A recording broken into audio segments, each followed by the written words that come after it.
Subscribe करें महिंद्रा गुरु YouTube channel को।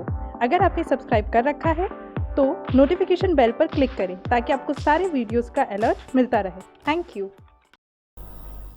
Hello and welcome to MahindraGuru.com's official YouTube channel and you are watching a new session of horror information #FYI, जहां आज हम आपके साथ चर्चा करेंगे 25 मार्च के इतिहास की। जी हाँ, क्या घटा था, क्या हुआ था खास, what was the history of 25 March, we are going to focus upon that. और इसी चर्चा में हमेशा की तरह बने हुए हैं हिस्ट्री गुरु हमारे साथ। तो let's proceed with the session और देखते हैं आज के सेशन की महत्ता और बर्थडेज, डेट्स और yes the definitely question answer session, जिसमें आपके कहीं ना कहीं क्वेश्चन आंसर्स के माध्यम से FYI क्वेश्चन बैंक में एक नया पेज एड ऑन होगा। तो let's proceed with the part. और ये रहा पहला इवेंट जो घटा था 1946। Yes, 1946 was the year when Saturn's largest moon Titan was discovered by Christiaan Higgins.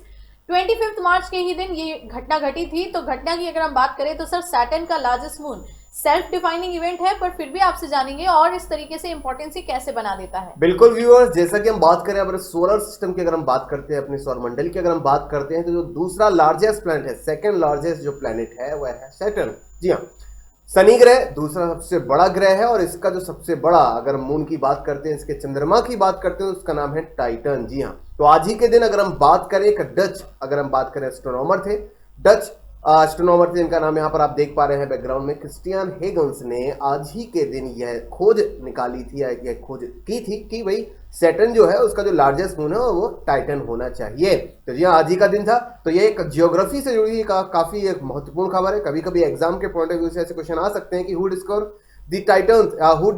The Saturn moon named Titan, तो इस तरह से क्वेश्चन बन सकता है। तो आपके लिए काफी महत्वपूर्ण और इंपॉर्टेंट फैक्ट है डेफिनेटली। तो इसी के साथ लेट्स प्रोसीड फर्दर।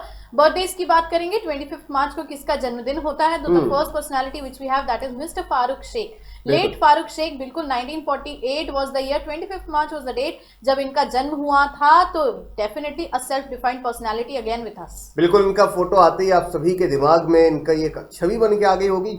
ना जाने कितनी मूवीज में आपने इनके अभिनय को देखा है और बहुत सारे टीवी चैनल, अगर हम टेलीविजन की बात करें, सीरियल्स की बात करें तो उसमें भी आपने इनको देखा होगा। इनके बारे में कुछ इंटरेस्टिंग फैक्ट्स हम थोड़ा सा डिस्कस जरूर कर लेते हैं। इनका जन्म आज ही के दिन हुआ था 1948 में। और बात करें बिलीमोरा गुजरात, इस पर्टिकुलर जगह पे बिलीमोरा गुजरात नाम की जगह पर इनका जन्म हुआ था। He was an Indian actor, जैसा कि हम सभी जानते हैं, and a popular TV presenter. जी हाँ, टेलीविजन की अगर हम बात करें, सीरियल्स की बात करें तो प्रेजेंटर के तौर पर भी, एंकर के तौर पर भी और अभिनय के तौर पर भी उन्होंने अपनी सेवाएं दी हैं।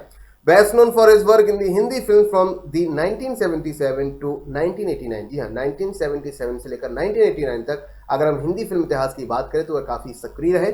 और इनके अगर हम डेथ की बात करें, इनके निधन की बात करें तो 27 दिसंबर 2013 को, ज्यादा समय नहीं हुआ है, 2013 में दुबई UAE में इनका निधन हुआ। बिल्कुल, आगे बढ़ेंगे नेक्स्ट पर्सनालिटी की तरफ and that is mister Norman Borlaug. 1914 was the year, 25 March was the date जब इनका भी जन्म हुआ था। तो नॉर्मन बोरलॉग के बारे में हमारे कैंडिडेट्स क्या जान सकते हैं? बिल्कुल, नॉर्मन बोरलॉग की अगर हम बात करें तो विश्व में अगर हम ग्रीन रेवोल्यूशन की बात करते हैं, विश्व में अगर हम हरित क्रांति की बात करते हैं तो एक ही नाम उभर कर आता है, वह आता है नॉर्मन बोरलॉग साहब का। तो हमारे देश में भी हरित क्रांति और विश्व में भी हरित क्रांति के जनक माने जाते हैं नॉर्मन बोरलॉग। इनके बारे में बात करें, आज ही के दिन इनका जन्म हुआ था।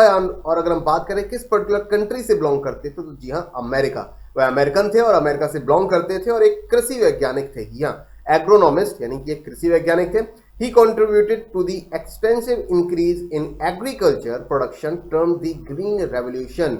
जी हाँ, ग्रीन रेवोल्यूशन के लिए इनको जाना जाता है। मैक्सिको नामक कंट्री से सबसे पहले इन्होंने ग्रीन रेवोल्यूशन की शुरुआत की थी और धीरे धीरे पूरे विश्व में अगर हम बात करें प्रोडक्शन की, अगर हम खाद्य पदार्थों के प्रोडक्शन की बात करते हैं तो इनके द्वारा जो तकनीक और जो बीजों पर जो रिसर्च की गई थी उससे हरित क्रांति का जो सपना है वह संभव हुआ। और इस पर्टिकुलर खोज के लिए उन्हें 1970 में यानी कि 1970 में नोबेल पीस प्राइज से भी सम्मानित किया गया था, जो कि विश्व का सबसे बड़ा सम्मान माना जाता है। चलिए इसी के साथ बढ़ते हैं आगे, देखते हैं डेथ पर्सनालिटीज की किन की पुण्यतिथि होती है, किन का देहांत हुआ था आज ही के दिन, दैट इज 25 मार्च, 25 मार्च। तो yes we have the first personality Ganesh Shankar Vidyarthi. 1931 was the year when he died. तो गणेश शंकर विद्यार्थी जी का निधन हुआ था आज ही के दिन 1931 जब सन था। तो बात करेंगे सर गणेश शंकर विद्यार्थी की, तो बिल्कुल आपसे जानेंगे कि ये कौन थे। बिल्कुल, अगर इस पर्टिकुलर पर्सनालिटी की अगर हम बात करें तो आज ही के दिन इनका निधन हुआ था, लेकिन मैं उनका जन्म की बात करूं, उनके बॉर्न ईयर की बात करूं तो इनका जन्म 26 अक्टूबर 1819 को हुआ था, ग्वालियर मध्य प्रदेश। जी हाँ, ग्वालियर मध्य प्रदेश में इनका जन्म हुआ था। बात करें कि आखिर ये क्यों प्रसिद्ध थे, या कहाँ या यूं कहें कि उन्होंने किस तरह से अपना भारतीय संस्कृति में अपना योगदान दिया, तो he was an Indian journalist. जी हाँ, भारतीय पत्रकार थे। A leader of Indian National Congress, जैसा कि आईएनसी की अगर हम बात करें, भारतीय राष्ट्रीय कांग्रेस की अगर हम बात करें, जिसकी स्थापना 1885 में हुई थी, उसके लीडर भी रह चुके थे। And the independence movement activist, जैसा कि हम सभी जानते हैं कि भारतीय राष्ट्रीय कांग्रेस का भारत की आजादी में काफी बड़ा योगदान है, तो खुद उसी प्रकार वह भी एक स्वतंत्रता के लिए कार्य करने वाले कार्यकर्ता भी थे। अगर हम बात करें इनके कुछ और वर्क्स की बात करें, इनके और योगदान की बात करें, he was the editor and founder of the Hindi language newspaper Pratap. जी हाँ, हिंदी लैंग्वेज से निकलने वाला एक न्यूज़पेपर था जिसका नाम था प्रताप, तो ये उसके संस्थापक और एडिटर भी थे। निधन हम सभी जानते हैं, आज ही के दिन कानपुर में इनका निधन हुआ। बिल्कुल। तो आगे की बात करें तो next personality which we have that is Nanda. 2014 was the year when she died. तो बिल्कुल नंदा की फोटोग्राफ देख के सर वही ध्यान में आ रहा है, अ फिल्म एक्ट्रेस। बिल्कुल, चित्र देखते ही आप समझ गए होंगे कि भारतीय, अगर हम बात करें 80 के दशक की बात करते हैं, तो काफी एक्टिव थी और फेमस भारतीय अभिनेत्रियों में उनका नाम शुमार था। इनके बारे में कुछ और चीजों को अगर मैं डिस्कस करूं, तो इनका जन्म 8 जनवरी 1939 यानी 8 जैन 1939 को हुआ था। कोल्हापुर महाराष्ट्र में इनका जन्म हुआ था। She was an Indian film actress, जैसा कि हम सभी जानते हैं, who appeared in Hindi and Marathi films, यानी हिंदी फिल्मों के साथ साथ मराठी सिनेमा में भी इन्होंने अपने अभिनय का प्रदर्शन किया। साथ ही साथ अगर अवार्ड्स की बात करें, तो एक बार इन्हें film fair award for the best supporting actress का भी अवार्ड मिल चुका है। अगर हम मूवी की बात करें, तो आंचल मूवी 1961 में। तो जी हाँ, आज ही के दिन नंदा, जो कि फेमस भारतीय अभिनेत्री थी, इनका निधन हुआ। बिल्कुल। तो आगे बढ़ रहे हैं क्वेश्चन आंसर सेशन की तरफ, and let's look upon what are the questions, what would be the questions. Question bank में आज एक नया पेज ऐड ऑन होगा, तो किस तरीके के क्वेश्चंस ऐड हो रहे हैं, let's proceed further. And here comes the first question, what stands for LAF? LAF का पूर्ण रूप क्या है? ऑप्शंस की अगर बात करें, first one is liquidity adjustment facility, यानी कि हिंदी में बात करें तो तरलता समायोजन सुविधा। नेक्स्ट अगर ऑप्शन की बात करें, लिक्विड एडजस्टमेंट फैसिलिटी यानी तरल समायोजन सुविधा। Third one is liquidity adjusted facility, यानी कि तरलता समायोजित सुविधा। और लास्ट वन की अगर हम बात करें, तो लिक्विड एडजस्टेड फैसिलिटी यानी तरल समायोजित सुविधा। चलिए, तो आंसर की अगर बात करेंगे, तो here comes the answer, option number ए, तरलता समायोजन सुविधा, या तो फिर लिक्विडिटी एडजस्टमेंट फैसिलिटी। बिल्कुल, अगर हम LAF की बात करते हैं, तो भारतीय रिजर्व बैंक की मौद्रिक नीति यानी कि मॉनेटरी पॉलिसी का पार्ट है LAF, तो इसका जो सही आंसर है ऑप्शन नंबर ए, यानी कि लिक्विडिटी एडजस्टमेंट फैसिलिटी ही होगा। चलिए बढ़ते हैं इसी के साथ to the next question. In SLR, L stands for, SLR में L का पूर्ण रूप क्या है? ऑप्शंस की बात करें, first one is liquidity, next one is leverage, third one is license and last one is liberal. Definitely. तो आंसर की बात करेंगे, तो it stands for again option number A, liquidity. जी हाँ, अगर हम बात करें, अगर मॉनेटरी पॉलिसी की बात करें, तो मॉनेटरी पॉलिसी के डायरेक्ट इंस्ट्रूमेंट्स में शामिल होता है SLR, तो बिल्कुल option A is the right answer. अगर हम बात करें L का फुल फॉर्म की बात करें, तो liquidity is the right answer. चलिए बढ़ते हैं इसी के साथ to the next question. Under the dash, the eligible entities can avail overnight up to 1% of their respective net demand and time liabilities, that is NDTL, outstanding at the end of second preceding fortnight. Dash के तहत पात्र संस्थाएं द्वितीय पूर्ववर्ती पखवाड़े के अंत में अपने बकाये से संबंधित निवल मांग और मियादी देयताओं के 1% तक एक रात के लिए उधार ले सकती हैं। ऑप्शंस की बात करें, तो क्या है SLR हो सकता है, क्या है कॉल मनी हो सकती है, क्या है MSF हो सकता है, और last one is LAF। So definitely कहीं ना कहीं कैंडिडेट्स भी जानते होंगे, ऑप्शन नंबर सी, MSF। बिल्कुल, अगर मार्जिनल स्टैंडिंग फैसिलिटी की बात करें, तो इस पर्टिकुलर फैसिलिटी के थ्रू आप एक रात तक के लिए RBI से उधार ले सकते हैं। चलिए बढ़ते हैं फिर अगले क्वेश्चन की तरफ। Reserves which can act as a liquidity buffer for commercial banks during crisis times are, संकट के समय के दौरान वाणिज्यिक बैंकों के लिए एक तरलता बफर के भंडार के रूप में कार्य कर सकता है। ऑप्शन की बात करें, first one is CAR, next one is CRR, third one is CAR and CRR and last one is SLR।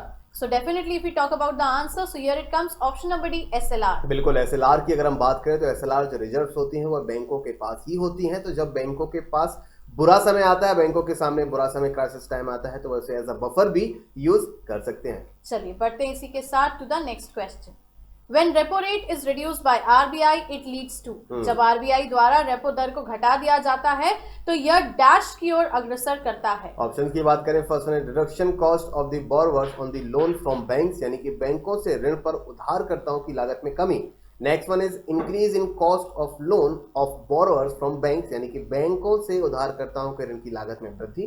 Third one is reduction in cost of borrowing bye banks from RBI, यानी कि RBI से बैंकों द्वारा उधार लेने की लागत में कमी। And last one is increase in cost of borrowing bye banks from RBI, यानी कि आरबीआई से बैंकों द्वारा लिए गए उधार की लागत में वृद्धि। So definitely if we talk about the answer, so here it is option number C, RBI से बैंकों द्वारा उधार लेने की लागत में कमी, या कह सकते हैं reduction in cost of borrowing bye banks from RBI. बिल्कुल, बिकॉज इस तरह की अगर मॉनेटरी पॉलिसी की बात करें तो रेपो रेट के माध्यम से जो बैंक आरबीआई से उधार लेते हैं वह उन्हें काफी सस्ता पड़ता है, तो मार्केट की तरफ भी जब वो लोन को प्रोसीड करेंगे तो वह भी पहले से थोड़ा सस्ता जरूर हो जाएगा। बिल्कुल, तो बढ़ते हैं इसी के साथ to the next question. What does M stands for in OMO? OMO में एम का अर्थ क्या है? बिल्कुल, ऑप्शंस की बात करें, first one is market, next one is money, third one is master, last one is monetary. So definitely कहीं ना कहीं हमें भी पता है ओएमओ में M stands for market, that is option number 8। बिल्कुल, क्योंकि ओएमओ का जो पूरा नाम होता है, फुल फॉर्म होता है, वो होता है ओपन मार्केट ऑपरेशंस, यानी खुले बाजार की क्रियाएं। चलिए बढ़ते हैं इसी के साथ to the next question. Which of the following is a direct instrument that is used in the formulation and implementation of monetary policy by RBI? निम्न में से कौन सा भारतीय रिजर्व बैंक द्वारा मौद्रिक नीति के निर्माण व कार्यान्वयन में प्रयुक्त एक प्रत्यक्ष साधन है? जैसा कि हम सभी जानते हैं कि मॉनेटरी पॉलिसी में दो टाइप्स के इंस्ट्रूमेंट्स होते हैं। There are two types of instruments, first one is direct instruments and next one is indirect instrument. तो यहाँ पर जो क्वेश्चन पूछा गया है उसी परिप्रेक्ष्य में पूछा गया है। ऑप्शंस की बात करें, first one is liquidity adjustment facility यानी कि LAF, next one is statutory liquidity ratio यानी कि SLR, third one is open market operations जैसा कि हमने पहले भी डिस्कस किया, और last one is market stabilization scheme यानी कि एमएसएस। तो डेफिनेटली अगर आंसर की बात करें तो here it comes option number B, सांविधिक चल निधि अनुपात, एसएलआर या तो स्टैट्यूटरी लिक्विडिटी रेशियो। बिल्कुल, अगर हम एसएलआर और सीआरआर की बात करें तो ये दो ऐसे इंस्ट्रूमेंट्स हैं जो कि डायरेक्ट इंस्ट्रूमेंट्स में काउंट होते हैं, और यहाँ से अगर हम एसएलआर को हटा दें तो बाकी सभी जो इंस्ट्रूमेंट्स हैं वह हम बात करें इनडायरेक्ट इंस्ट्रूमेंट से। बिल्कुल, तो बढ़ते हैं इसी के साथ to the next question. CRR is required to maintain in the form of, CRR को किस रूप में बनाए रखना आवश्यक है? बिल्कुल, सीआरआर रिजर्व्स की बात हो रही है। अगर हम फर्स्ट ऑप्शन की बात करें, अप्रूव्ड गवर्नमेंट सिक्योरिटी यानी स्वीकृत भारतीय प्रतिभूतियों में बनाए रखना होता है। Next one is cash with RBI यानी भारतीय रिजर्व बैंक के पास नगद में बनाए रखना होता है। Third one is cash with bank यानी कि बैंक अपने पास ही से नगद में बनाए रखें, या last one is all of the above यानी इन सभी टाइप से बनाकर रखना है। डेफिनेटली, तो आंसर की बात करें so here it comes option number B, cash with RBI या तो फिर भारतीय रिजर्व बैंक के पास नगद। बिल्कुल, जैसा कि हमने कहा था कि एसएलआर को बैंक अपने पास मेंटेन करके रख सकते हैं जो कि उनके बुरे समय में उनके लिए काम आएगा, लेकिन अगर हम सीआरआर की बात करें, कैश रिजर्व रेशियो की अगर हम बात करें, जो कि इस समय 4% है, 4% है, यह बैंकों को आरबीआई के पास ही इन दी कैश फॉर्म, अगर हम बात करें कैश फॉर्म में ही डिपॉजिट करना होता है। चलिए बढ़ते हैं इसी के साथ to the next question. Which of the following is an indirect instrument that is used in the formulation and implementation of monetary policy by RBI? निम्न में से कौन सा भारतीय रिजर्व बैंक द्वारा मौद्रिक नीति के निर्माण व कार्यान्वयन में प्रयुक्त एक प्रत्यक्ष साधन है? अप्रत्यक्ष साधन है। बिल्कुल, ऑप्शंस की अगर हम बात करें, फर्स्ट वन इज सीआरआर यानी कि सी यानी cash reserve ratio, next one is SLR, third one is refinance facility यानी कि पुनर्वित्त सुविधाएं, और लास्ट वन की अगर हम बात करें मार्केट स्टेबलाइजेशन स्कीम यानी कि एमएसएस। तो आंसर की बात करेंगे सो here it is option number D, बाजार स्थिरीकरण योजना या जिसको हम कहते हैं मार्केट स्टेबलाइजेशन स्कीम, एमएसएस। बिल्कुल, जैसे कि हमने पहले भी डिस्कस किया था, यहाँ पर दो तरह के इंस्ट्रूमेंट्स होते हैं, डायरेक्ट एंड इनडायरेक्ट इंस्ट्रूमेंट। तो यहाँ पर कैश रिजर्व रेशियो, एसएलआर और रीफाइनेंस फैसिलिटी हम इसे डायरेक्ट इंस्ट्रूमेंट्स में काउंट करते हैं और बाकी सभी को इनडायरेक्ट इंस्ट्रूमेंट्स में काउंट करते हैं। तो इसीलिए मार्केट स्टेबलाइजेशन जो स्कीम है, बाजार स्थिरीकरण योजना है, वह इनडायरेक्ट इंस्ट्रूमेंट्स में काउंट होगी। बिल्कुल, तो बढ़ते हैं इसी के साथ to the next and the last question of this session, and here it is open market operations is a part of, खुला बाजार परिचालन किसका हिस्सा है? ऑप्शन की बात करें, first one is income policy यानी कि आय नीति का, next one is fiscal policy यानी कि राजकोषीय नीति का, third one is monetary policy यानी कि मौद्रिक नीति का, और लास्ट वन लेबर पॉलिसी यानी कि श्रम नीति का। सो डेफिनेटली अगर हम आंसर की बात करें so here it is option number C, monetary policy. जी हाँ व्यूअर्स, आप अभी तक तो ये समझ ही गए होंगे कि यहाँ पर जो मोस्टली क्वेश्चन थे, आज हमने मॉनेटरी पॉलिसी को लक्ष्य साधते हुए, मॉनेटरी पॉलिसी को गोल लेते हुए सारे क्वेश्चंस आपको दिए थे। तो यहाँ पर हम सभी जानते हैं कि मॉनेटरी पॉलिसी के अंदर दो तरह के इंस्ट्रूमेंट्स हैं, डायरेक्ट और इनडायरेक्ट, और ओपन मार्केट ऑपरेशन पर भी हम पहले चर्चा कर चुके हैं। तो बिल्कुल ऑब्वियसली आंसर जो हो जाएगा वह हो जाएगा मॉनेटरी पॉलिसी यानी कि option number C is the right answer. चलिए, तो इसी के साथ we'll end up this session. For your information #FYI के नए सेशन में आपसे मुलाकात होगी। Do not forget to click on the like button. If you are liking our efforts, comment करके हमें डेफिनेटली बताइए what are your demands so that we can work upon it. Share the video link also, and yes do not forget the subscription of our channel, because अगर आपने हमारा channel subscribe नहीं किया है तो आप आगे हमारे सारे के सारे वीडियोज एक्सेस करने में प्रॉब्लम फेस कर सकते हैं। तो इसीलिए सब्सक्रिप्शन हमारे चैनल का जस्ट सब्सक्रिप्शन नोटिफिकेशन पे क्लिक करके कर लीजिए। आज के लिए इतना ही, कल फिर मुलाकात करेंगे अगले सेशन में। तब तक के लिए खुश रहिए, ख्याल रखिए, पढ़ते रहिए, भूलिएगा मत, आपकी सफलता में ही हमारी सफलता है। Thank you so much.